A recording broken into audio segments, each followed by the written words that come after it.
कि इस केस में पुलिस ने पहले तो सेंगर के खिलाफ एफआईआर नहीं करी, एफआईआर करी और लोहे के खिलाफ। बाद में जब महिला ने, इस विक्टिम ने चीफ मिनिस्टर के घर के सामने, आदित्यनाथ साहब ने जब आत्महत्या करने की कोशिश की, तब ये हंगामा मचा, मीडिया टेंशन मिला। उसके बाद में एक वकील ने वहां लेटर लिखा चीफ जस्टिस को, तब चीफ जस्टिस ने इसमें एक्शन लिया और सीबीआई को ट्रांसफर किया और इस सेंगर को अरेस्ट करने के ऑर्डर किए चीफ हाईकोर्ट ने। इसकी अरेस्ट जो है, सेंगर की अरेस्ट हाईकोर्ट के ऑर्डर से हुई है।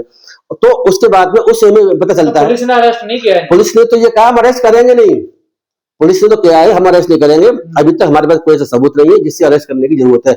अगर हम समझेंगे तो अरेस्ट करेंगे, समझे अरेस्ट नहीं करेंगे। लेकिन हाईकोर्ट ने कहा नहीं, आपको अरेस्ट करना पड़ेगा। तो हाईकोर्ट ने बड़ा अच्छा ऑर्डर किया। तो बड़ा पेचीदा मामला था ना सर ये?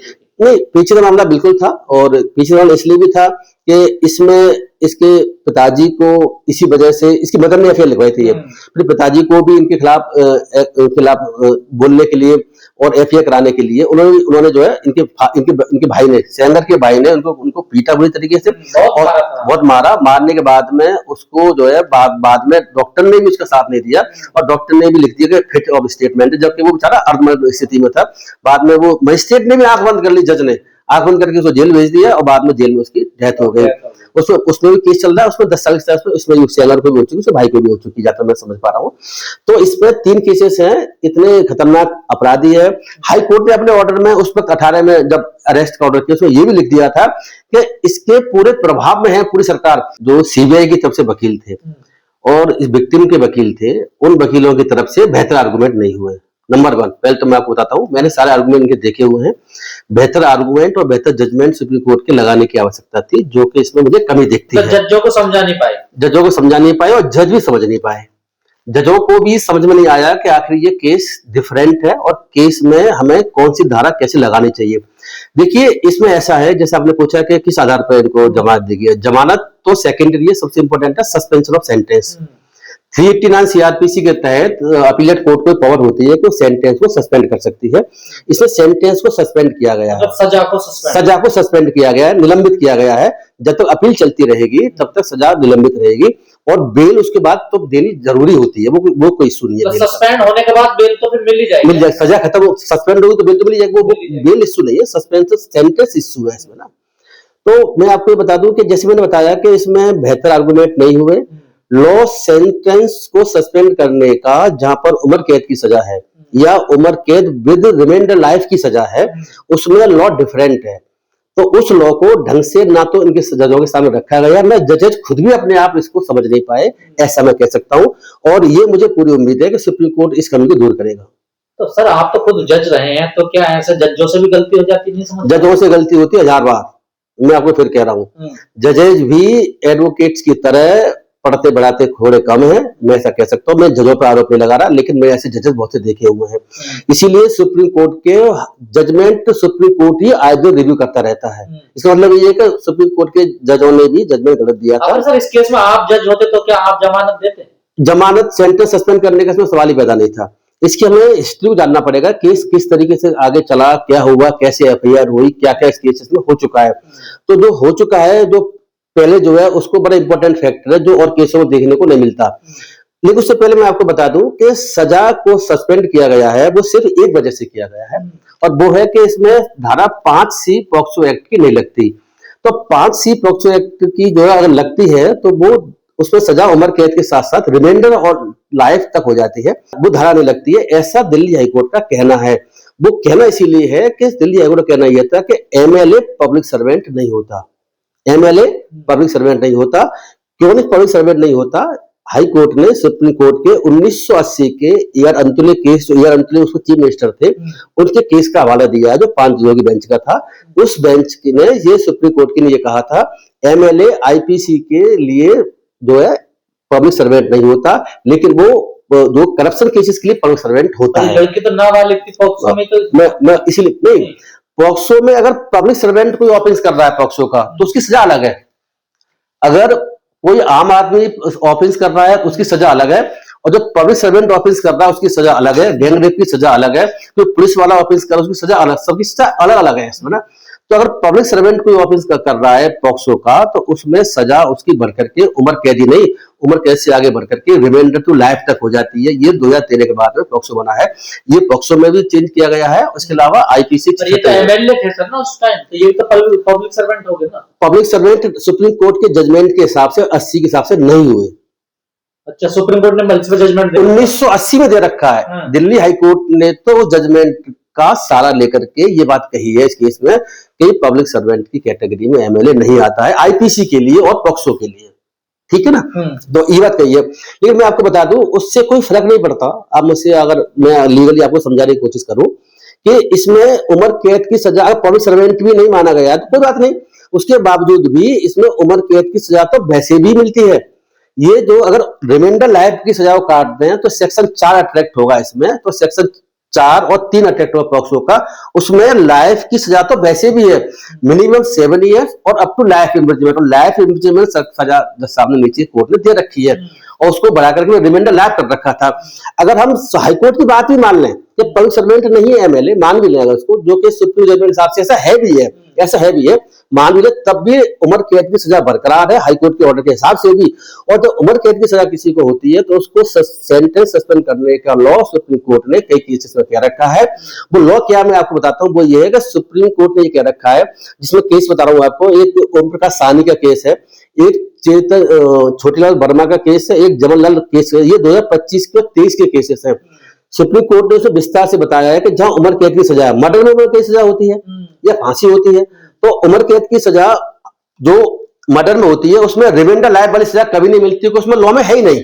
लेकिन पॉक्सो में और आईपीसी में रेप में रिमाइंडर टू लाइफ की सजा है पब्लिक सर्वेंट के लिए, अलग कैटेगरी के लिए। तो आप ये कहना चाहते हैं कि अगर लाइफ की सजा है तो उसे सेंटेंस सस्पेंड कर देंगे?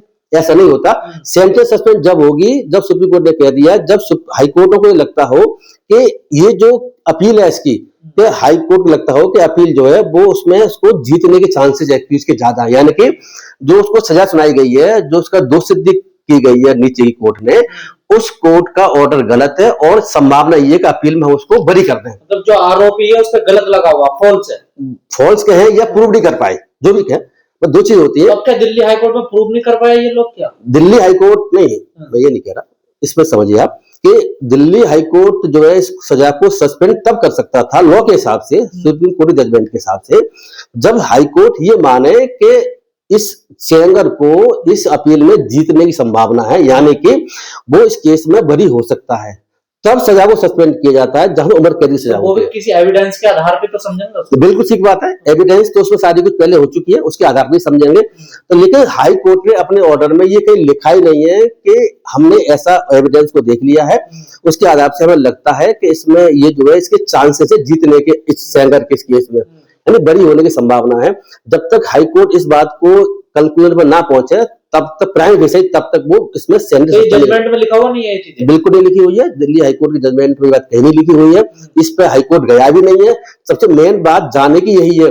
लेकिन जो विक्टिम के वकील थे, इसमें लड़की के वकील थे और जो सीबीआई के वकील थे, उन दोनों वकीलों ने भी ये बात नहीं कही है कि आप जब तक सजा को सस्पेंड नहीं कर सकते, ना आर्गुमेंट किए ना जजमेंट फाइल किए इस बात के लिए, जब तक कि आप इस निष्कर्ष पर ना पहुंच जाएं कि ये जो नीचे सजा सुनाई गई है और दोष सिद्धि किया गया है, वो जो है हाई कोर्ट को लगता है कि भाई इसमें वो बरी होने की संभावना है।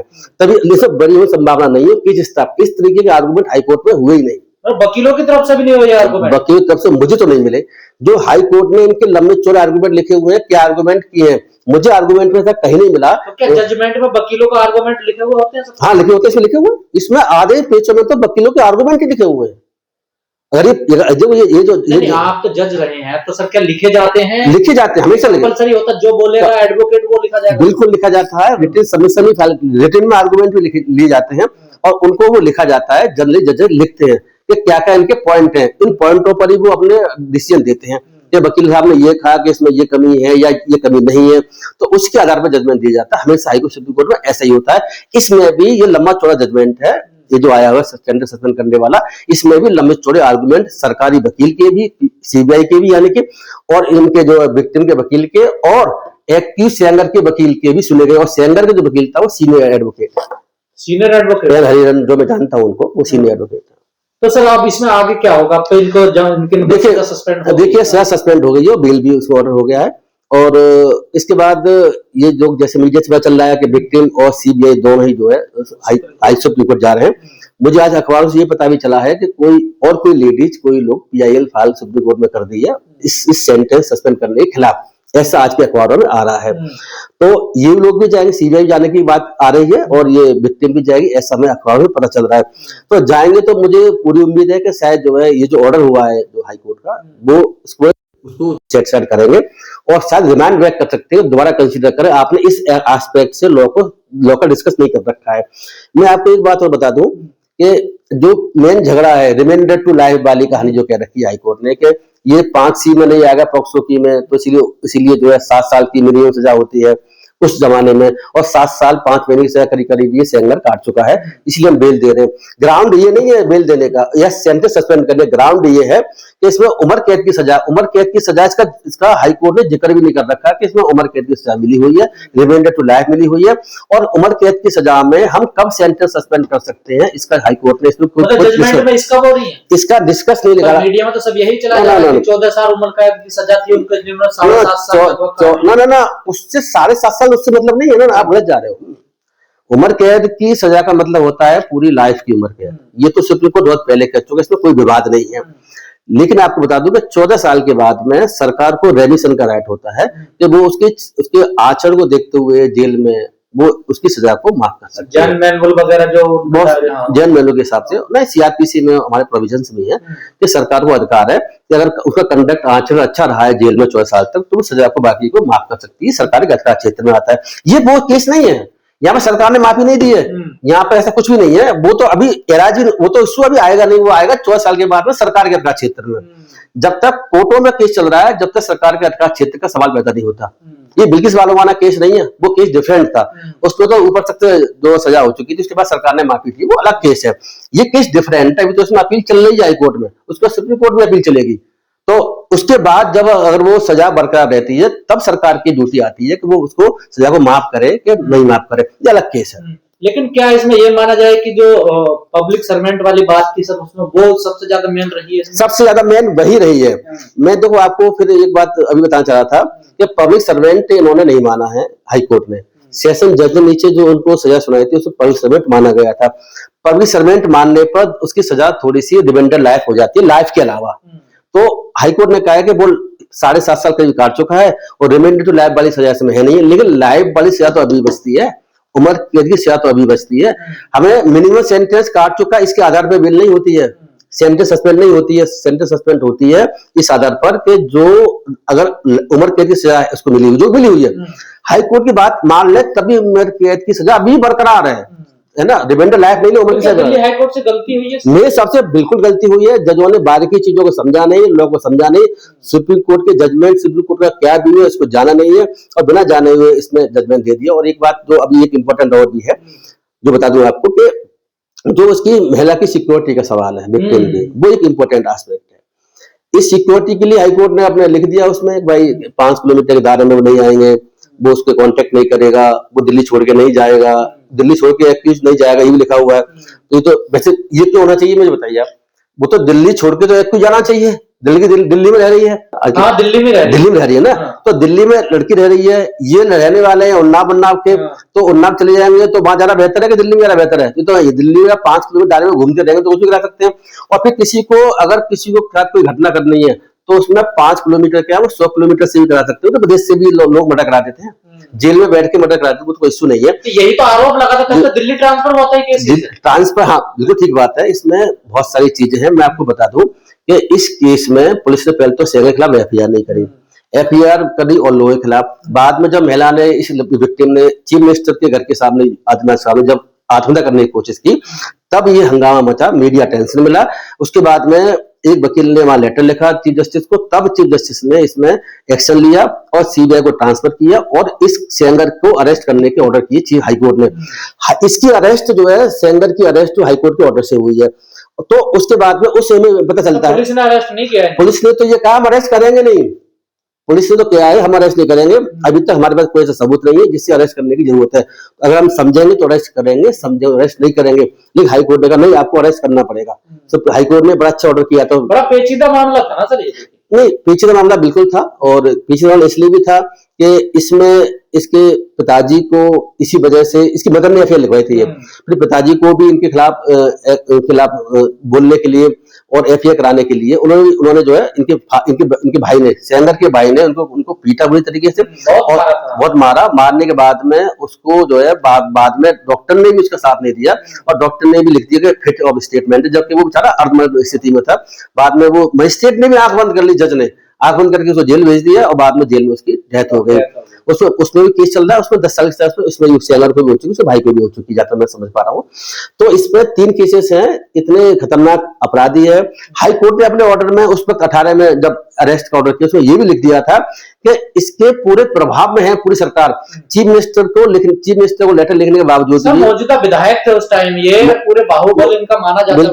बिल्कुल ठीक कह रहे हैं, मौजूदा विधायक थे, बाहुबल की बात बिल्कुल ठीक है। लेकिन उसके अलावा ये भी था कि चीफ मिनिस्टर भी इसके खिलाफ एक्शन नहीं ले पा रहे थे। बाकी पुलिस इसके पूरे कंट्रोल में थी। ये डॉक्टरों से, पुलिस से और मजिस्ट्रेट का, मैं जज का मैं नहीं कह सकता, और सारे प्रशासन से मिलकर के इनके लड़की के जितने भी उसके फैमिली मेंबर वालों पे अटैक करवा रहे थे, चाचा पे जेल भिजवा रहे थे, बहुत सारे केस, एक्सीडेंट कराने का भी आरोप है, वो भी चलता था। तो ऐसे एक्यूज्ड को ये समझ जरूरत थी कि आखिर बिल कैसे दिया सकती है, सेंटेंस सस्पेंड कैसे किया सकती है। मेरे हिसाब से ये बिल्कुल गलत जजमेंट है, और इस जजमेंट को मुझे उम्मीद है कि सुप्रीम कोर्ट सही करेगा, और आने वाले समय में ये जो है जजमेंट रद्द होकर के। लेकिन मैं एक बात और बता दूं आपको, एक बात जो इंपॉर्टेंट है मेरे हिसाब से, जब तक मैं समझ पा रहा हूं, कि इसमें एक धारा और भी है जिसमें ना तो इन वकील साहब ने कहीं उस पर आर्गूमेंट किए विक्टिम के, ना सरकारी वकील ने आर्गूमेंट, सीबीआई ने आर्गूमेंट किया, ना जज साहब ने इसको कंसीडर किया कि रेप का केस जो है 376 का 2 में एक क्लॉज आता है जे, उसमें ये लिखा हुआ है कि अगर कोई लड़की जो इनकेपेबल है अपनी कंसेंट देने के लिए, कंसेंट देने में असमर्थ है, तो उस स्थिति में वो सजा रिमाइंडर लैब वाली हो जाती है।